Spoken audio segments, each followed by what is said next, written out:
अजीत पवार वो मराठा नेता जो कभी सत्ता से बाहर ही नहीं हुआ।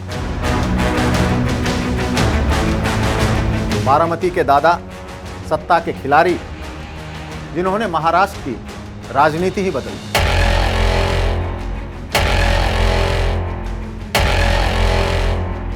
जब बाथरूम में एक कॉल से बदला पाला, 13 सालों में 6 बार डिप्टी सीएम। अजीत पवार वो मराठा नेता जो कभी सत्ता से बाहर ही नहीं हुआ। बारामती के दादा, सत्ता के खिलाड़ी, जिन्होंने महाराष्ट्र की राजनीति ही बदल दी। गठबंधन टूटे, सरकारें बदली, पर नहीं हिला तो अजीत दादा का सिंहासन। वो लगातार मंत्री बने रहे, 6 बार डिप्टी सीएम रहे। जब बाथरूम में एक कॉल से बदला पाला, अजीत पवार के वो किस्से, अजीत पवार की वो कहानियां,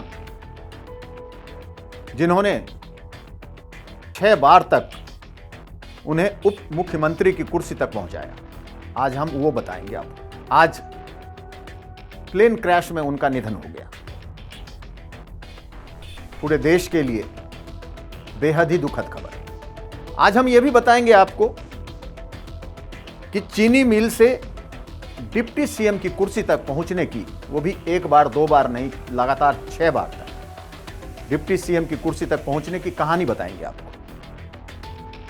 पॉलिटिक्स में एंट्री से लेकर राजनीति के ऊंचे मुकाम तक पहुंचने की कहानी बताएंगे आपको। चाचा शरद पवार के साथ जो चाचा भतीजे की केमिस्ट्री थी, वो भी बताएंगे आपको।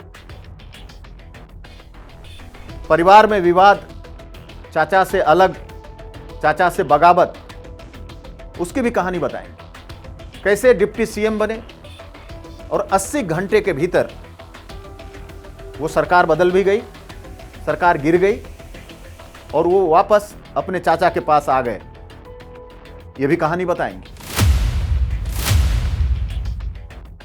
13 सालों में 6 बार डिप्टी सीएम, लगातार 7 बार एमएलए, 23 साल की उम्र में राजनीति में एंट्री, एक चीनी मिल से राजनीति की शुरुआत।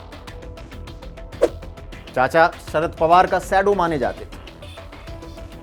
लोग कहते थे कि शरद पवार अगर पार्टी की आत्मा है तो अजीत पवार पार्टी की काया। लेकिन वो भी वक्त आया जब एक कमरे में शरद पवार और अजीत पवार बैठे थे, यानी चाचा भतीजा आसपास बैठे थे, कोई मीटिंग थी। मुख्य कुर्सी पर, बीच वाली कुर्सी पर शरद पवार बैठे थे, बगल में अजीत पवार बैठे थे। अचानक एक मैसेज आता है और इससे पहले जो मीटिंग चल रही थी, हाव भाव से साफ दिख रहा था कि अजीत पवार बोर हो रहे हैं, यानी मीटिंग की बातों में, मीटिंग की चीजों में उनकी बेहद कम दिलचस्पी है, कम दिलचस्पी ले रहे हैं, जो उनके स्वभाव के प्रतिकूल था। इसी बीच एक मैसेज आता है मोबाइल पे और वॉशरूम जाने के बहाने वो मीटिंग वाले कमरे से बाहर जाते हैं। और 10 मिनट बाद जब वो वापस लौटते हैं तो उनका बॉडी लैंग्वेज बदला हुआ था, उनके चेहरे की भाव भंगिमा बदली हुई थी, उनका हाव भाव बदला हुआ था, उनका मिजाज बदला हुआ था। और तब किसी को यह अंदाजा नहीं था कि 10 मिनट के लिए जो वो बाहर वॉशरूम गए हैं, ये 10 मिनट पार्टी के लिए और शरद पवार के लिए कितने महंगे साबित हुए। किसी व्यक्ति को इस बात का अंदाजा नहीं था, किसी ने कभी सोचा भी नहीं था कि अजीत पवार शरद पवार के साथ ऐसा कर सकते हैं। और रातों रात उन्होंने पाला बदल लिया।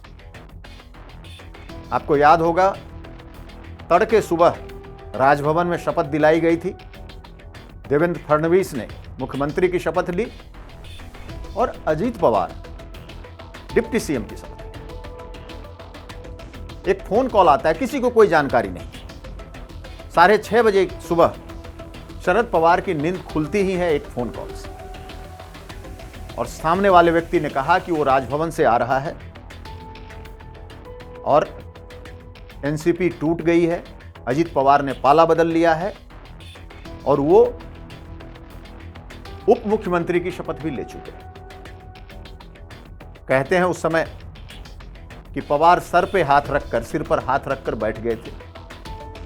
उनको इतना बड़ा सदमा लगा, उन्होंने कभी सोचा भी नहीं था कि अजीत पवार ऐसा उनके साथ कर सकते हैं। चुप हो गए। कहते हैं उस दिन उन्होंने न चाय पी न नाश्ता किया। काफी परिवार वाले, चूंकि उनकी तबीयत खराब रहती थी, काफी मनाया, उन्हें समझाया, तब भी उन्होंने नाश्ता नहीं किया। बेटी सुप्रिया सुले को, क्योंकि अजीत पवार को वो अजीत दादा दादा कहती है, दोनों की अच्छी बॉन्डिंग थी। बाद में बेटी को उन्होंने कहा कि वो अजीत को जाकर मनाए। दिलचस्प कहानी है। बहन जाती है भाई को मनाने,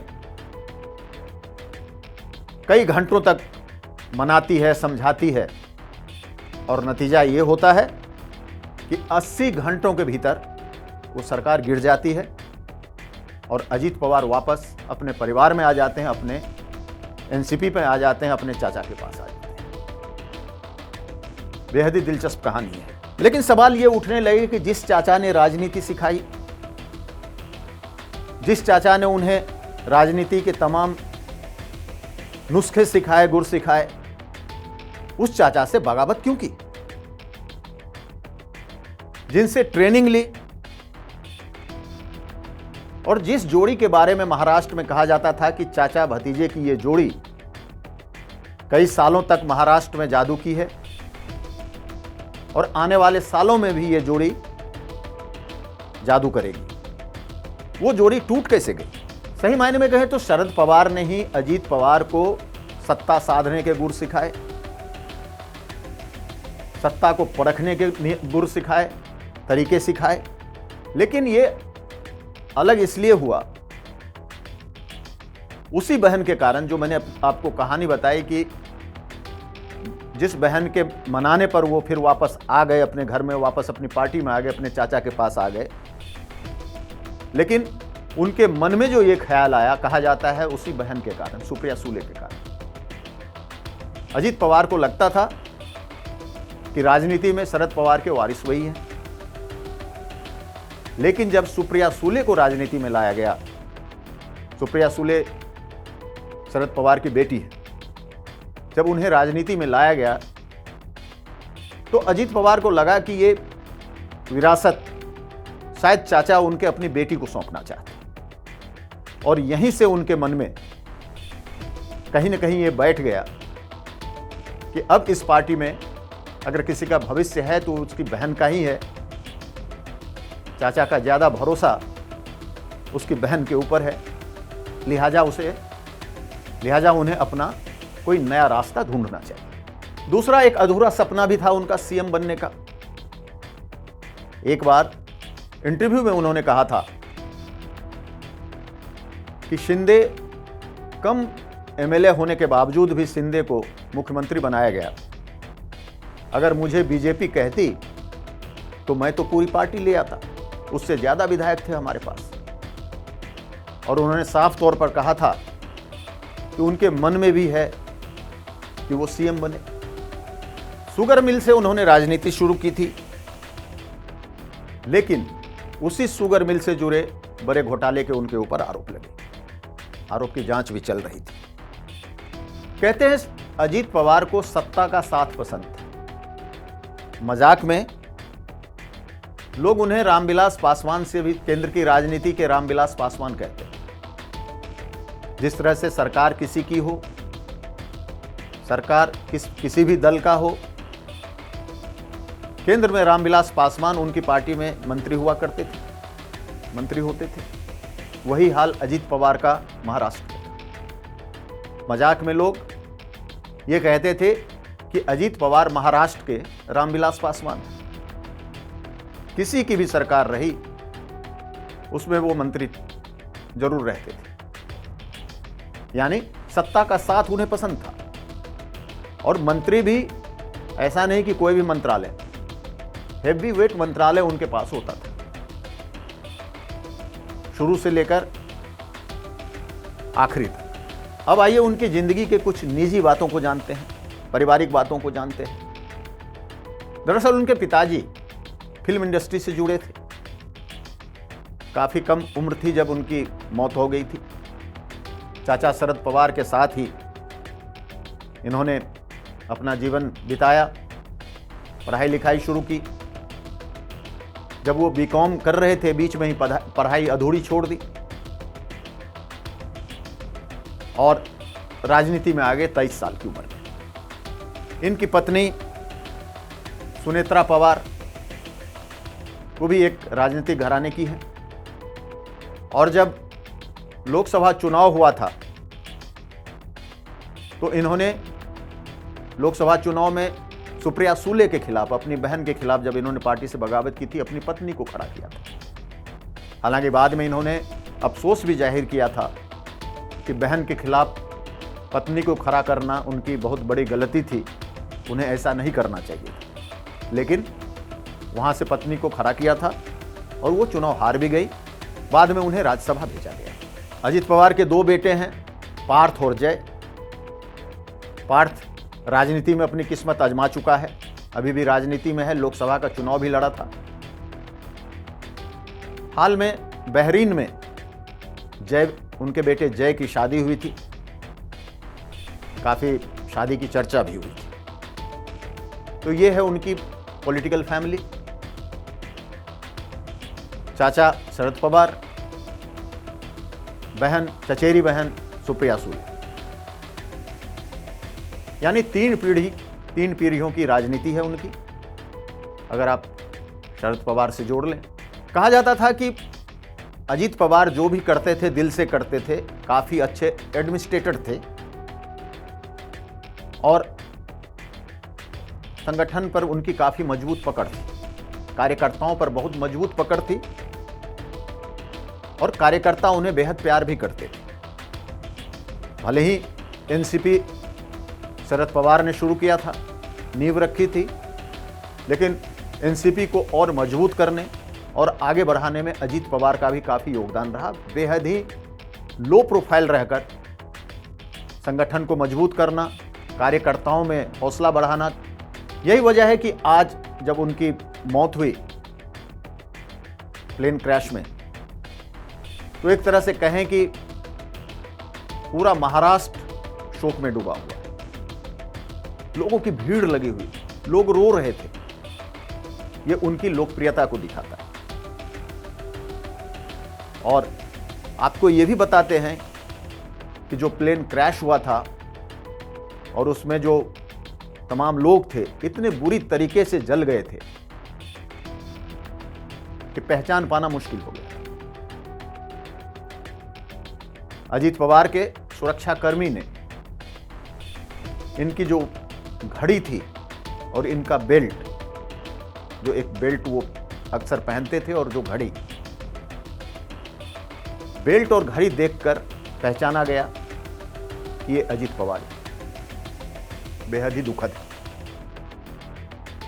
जैसा मैंने कहा, सीधे साधे थे, कुछ भी बोल जाते थे, दिल से बोलते थे। ये नहीं सोचते थे कि इसका क्या असर होना है। इंटरव्यू देते थे तो खुलकर बात कर लेते थे, जिन पर विवाद हो जाता था। कई ऐसे विवाद हैं। एक बार आम सभा को संबोधित कर रहे थे, कार्यकर्ताओं को संबोधित कर रहे थे, उसमें उन्होंने कहा कि महाराष्ट्र के कर्मचारी 75 साल में रिटायर हो जाते हैं, 65 साल में रिटायर हो जाते हैं, और ये व्यक्ति 80 साल से ज़्यादा होने के बावजूद भी रिटायर नहीं हो रहा। ये व्यक्ति यानी शरद पवार को बहुत ज़्यादा इस पे उनकी किरकिरी हुई थी, काफ़ी ज़्यादा विवाद भी हुआ, लेकिन वो बोल गए थे। इतना ही नहीं, एक बार उन्होंने कहा था, बांध में पानी को लेकर कुछ मांगे चल रही थी, तो उनसे जब पूछा गया तो उन्होंने कहा बांध में पानी नहीं है तो क्या पेशाब करके भर दे। बाद में उन्हें इस बयान पर भी जब बवाल मचा तो माफी मांगनी पड़ी थी। एक बार वो वोट मांगने सुप्रिया सूले के लिए गए थे और उन्होंने खुलेआम कह दिया कि अगर सुप्रिया सूले को वोट नहीं देंगे, बहन सुप्रिया सूले को वोट नहीं दोगे तो इस पूरे गांव का पानी बंद कर देंगे। इस पर भी बवाल मचा था। तो ऐसे कई उनके बयान थे जो वो इंटरव्यू के दौरान या कार्यकर्ताओं को संबोधित करते थे, जनसभाओं में बोल जाते थे, जिस पर काफी विवाद हुआ, काफी बवाल मचा। आखिरी में एक चीज और यहां मैं बताना चाहूंगा कि जो उन्होंने खुद ही कहा था कि किस तरह से जो पिछला चुनाव अभी महाराष्ट्र का हुआ था, विधानसभा चुनाव का, उसको जिताने में उनकी भूमिका रही। लोकसभा चुनाव में जब पार्टी की बहुत अच्छी स्थिति नहीं रही वहां और महज 5 महीने बच गए थे विधानसभा चुनाव में, तो उन्होंने कहा कि मैंने एक दिन मामा को फोन लगाया। मामा यानी शिवराज सिंह चौहान। और मामा को फोन लगाया, मैंने पूछा, मैंने कहा मामा आपने अपने यहाँ लाडली बहन योजना लागू किया है और उसका नतीजा ये रहा कि मध्य प्रदेश में पार्टी की जीत हुई, आपकी जीत हुई, तो आप मुझे उसके तरीके बताओ, उनकी सारी चीज़ें बताओ, ताकि हम अभी 5 महीने बचे हैं, हम इसे महाराष्ट्र में भी लागू करना चाहते हैं। और मामा से मैंने, शिवराज सिंह चौहान से मैंने सारी चीज़ें सीखी, सारी बातें समझी और वो योजना महाराष्ट्र में भी लागू की। यानी 1500 रुपये हर महीने जो एलिजिबल महिलाएं हैं उनके खाते में। और उसका नतीजा ये रहा कि जिस लोकसभा चुनाव में पार्टी का प्रदर्शन बहुत अच्छा नहीं था, विधानसभा चुनाव में अच्छे मेजॉरिटी से सरकार बनी। भले ही राजनीतिक विरोध हो, राजनीतिक तौर पे अलग हो, लेकिन पूरा परिवार दिवाली बारामती में ही मनाता। यानी शरद पवार की पूरी फैमिली सारे द्वेष भूलकर, सारे मतभेद, राजनीतिक मतभेद भूलकर दिवाली बारामती में मनाते। सुप्रिया सूले और अजीत पवार की बॉन्डिंग वही थी, चाचा को लेकर उनका सम्मान वही था जो आखिरी समय तक था। तो यानी एक ऐसा व्यक्ति जिन्होंने राजनीति और परिवार दोनों में बैलेंस कर रखा था और जनता का, कार्यकर्ताओं का चहेता भी। हमारी भावभीनी श्रद्धांजलि। धन्यवाद।